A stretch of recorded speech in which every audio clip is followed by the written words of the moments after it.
Hello everyone and welcome to QuestLine. Now before we get started, do me a quick solid. Please leave a like, subscribe and share this channel to everyone, because according to my stats, just over 50% of you watching right now aren't subscribed. Yes, you know who you are out there. Come on, do me a solid. It might not seem much to you right now. Just a small click, just a quick tap on the phone, something you can do in less than a second. But trust me, it makes a huge difference. Not just for me, but for what I'm trying to build here, what this channel represents, and what it has the potential to become. Because this isn't just about content, this is about something much bigger than that. And with that said, back to the video. Section 1.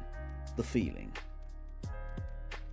What does turning 40 actually feel like when you really stop to think about it? For me, it feels like standing at a fork in the road, not knowing which direction to take, but knowing deep down there's no going back. And that's the strange part, because on the surface, you still feel like yourself. You still carry the same humor, the same personality, the same identity that you've always had.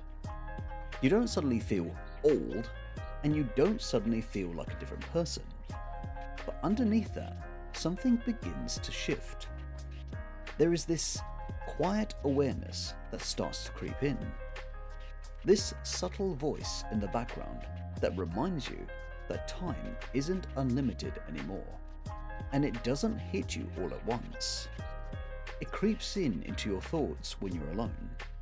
It creeps into your decisions when you hesitate. And it creeps into your reflections when you start looking back on your life.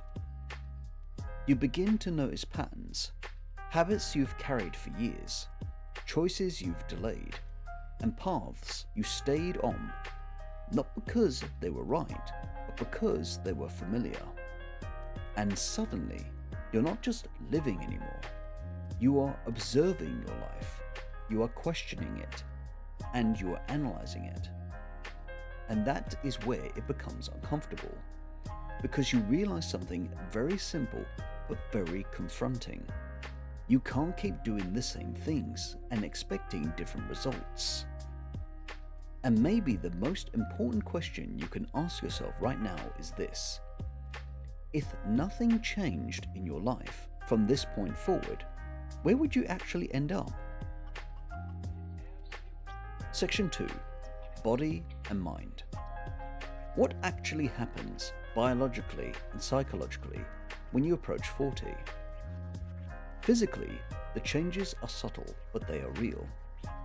Guidance from organizations like the NHS shows that as we age, our muscle mass gradually declines, our metabolism slows down, our recovery takes longer, our sleep becomes more inconsistent, and our bodies become more sensitive to stress. And these aren't dramatic changes overnight. They build slowly over time. You feel it in your energy levels, you feel it in your recovery, and you feel it in how your body responds to what you eat, how you sleep, and how you manage stress.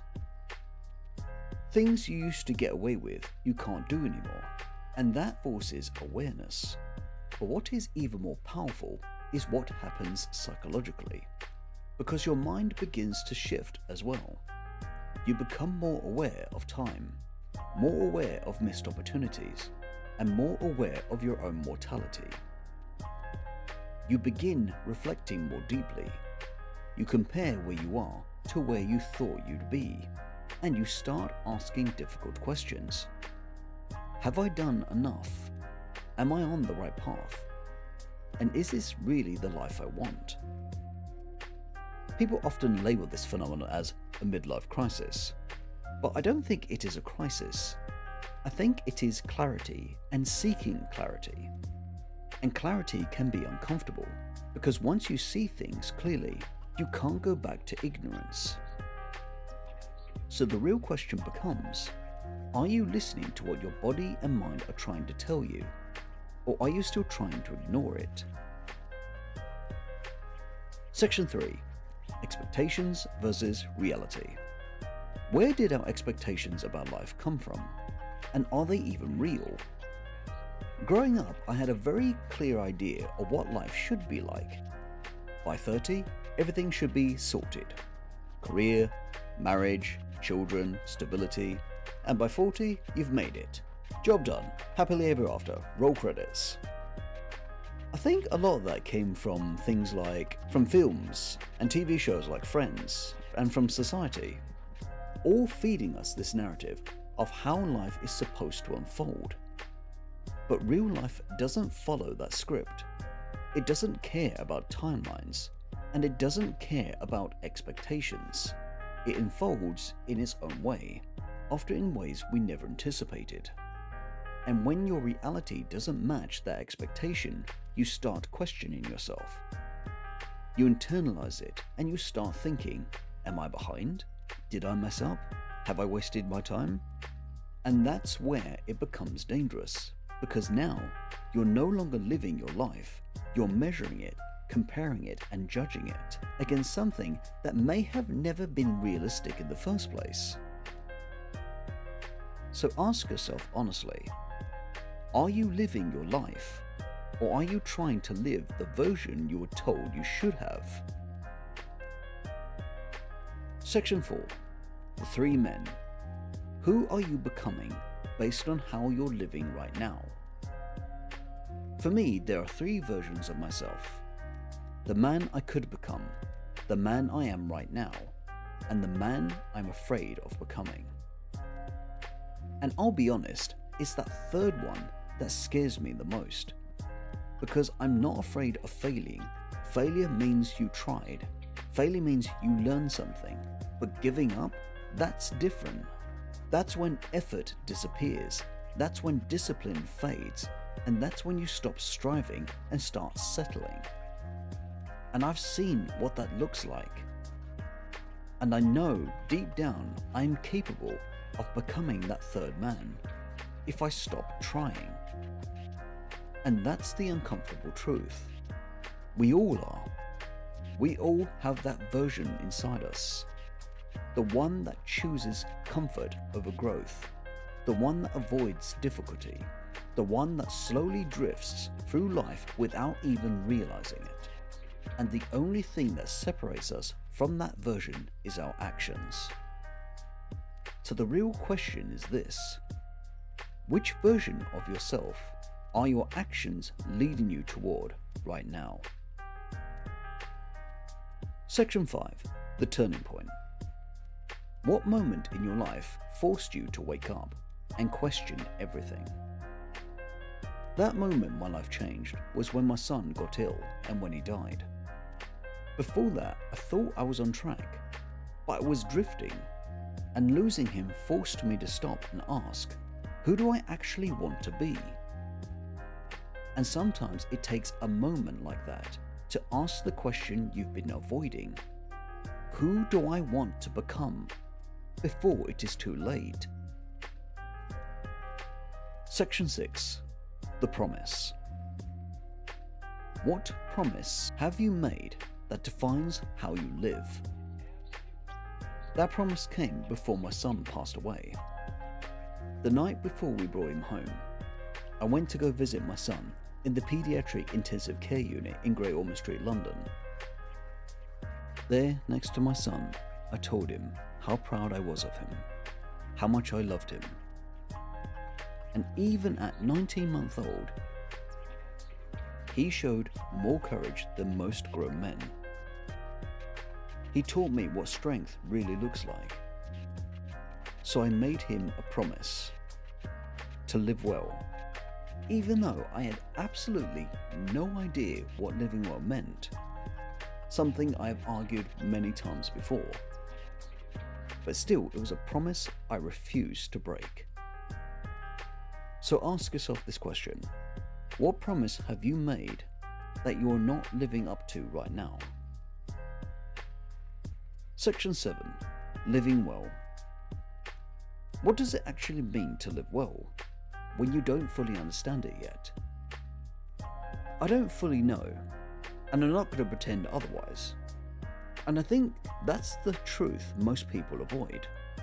Living well isn't something you figure out all at once. It is something you build daily through your habits, through your choices, and through how you respond to life. For me, it means showing up, taking responsibility, trying to improve every day. Not perfectly, but consistently. So maybe the real question is, what does living better, starting today, look like for you? Section A, the goal. What is the one action you can take today that actually moves your life forward? I turned 40 in December this year in 2026, and I set myself a goal. I want to reach 1,000 subscribers. And on the surface, that might not sound like much. To some people, that might seem small.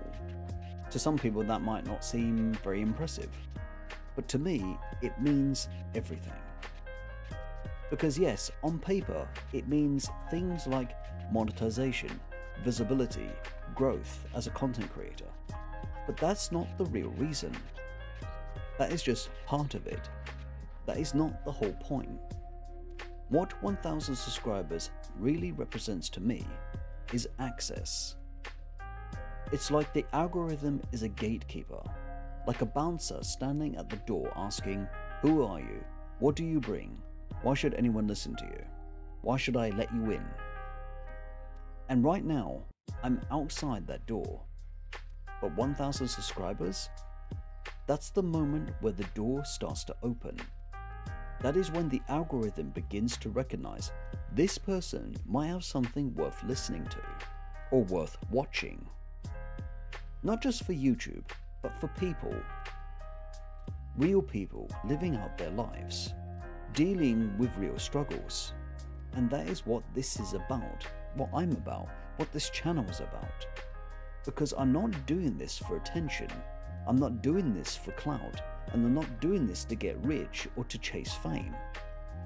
I'm doing this because I genuinely believe I have something of value to offer. Even if it's small, even if it's simple, even if it's just one idea, one perspective, and one sentence, that helps someone think differently. Because sometimes that is all it takes. As someone who has studied psychology, I see this as part of my responsibility. To bring out the best in people, to question things, to challenge assumptions, and to look at social norms and ask, is this actually helping us or holding us back? And if something I say plants even a small seed in someone's mind, that helps them grow, helps them reflect, and helps them make a better decision, then that matters. Because that is an investment, not just content, but in people and in the long term, in how we think, how we live, and how we treat ourselves and others. Right now, I'm at 73 subscribers as of this recording, and I'm genuinely grateful to every single one of them. Every single person who has subscribed so far, thank you from the bottom of my heart. You've already contributed to something that means a lot to me. And if we're serious about growth, about change, about becoming better, and understanding what it means to live well, and grabbing life by the horns, then we need to raise the standard. We need to up the ante. We can't just sit back and hope things will happen. We have to act. And here's the truth. Those small actions, liking, subscribing, sharing, they might feel insignificant to you, but they make a massive difference because they tell the algorithm this matters. And if the algorithm opens that door, then this message, this mission, this journey that we're on has the potential to reach far beyond where it is now. Because I am not here for a quick win. I am here for the long game, for the next 10 years at least. I want to see what QUESTLINE becomes over time. I want to grow. I want others to grow with me. I want people to come back to this channel and think, what can I learn today? I want people to laugh, to reflect, to think critically, to challenge themselves, to stop drifting through life and start engaging with it. And I don't want to be placed on a pedestal. I'm not perfect. I'm still learning, still making mistakes, still figuring things out. But that's the point. This isn't about being above anyone. This is about walking the path together, learning from each other, challenging each other, building something meaningful together. Because this is more than content. This is about legacy. So I leave you with this. What is the one action you can take today that moves your life forward instead of keeping you where you are? Well, that's it for this video. Thank you very much for watching. If this resonated with you, please leave a like, subscribe and share. Let me know what turning 40 means to you in the comments below. And until the next time, stay strong, stay curious, and keep forging your quest line. Wishing you all well and good health. Take care. And cut, that's a wrap!